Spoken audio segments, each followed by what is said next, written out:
a certain period in literature to show them first some language, some artistic work.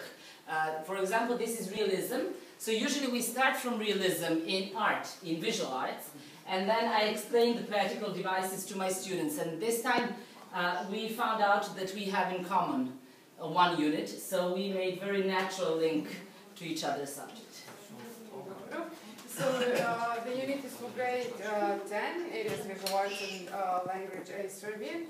And the key concept is the student will understand that poetical rules need to be met in order to create realistic piece of art. We decided to, as Milica said, we are going both to teach them realism, Milica from a literature perspective and myself from visual arts.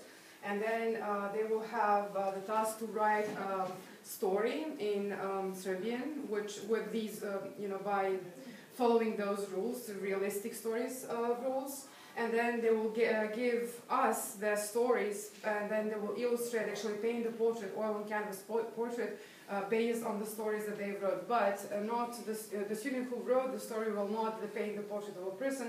They will exchange their stories. So that way we will be able to see how capable they were to use actually rules, aesthetic rules of realism in order to describe a person, because these are the characteristics.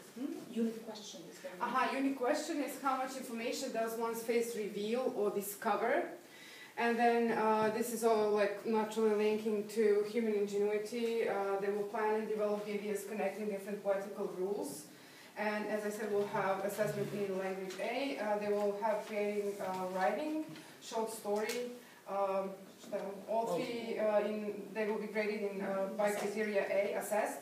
And then visual arts, they will paint oil on canvas, portrait, and the criteria applied will be application, when actually they are graded, assessed on their skills when it comes to applying the technique and media in question.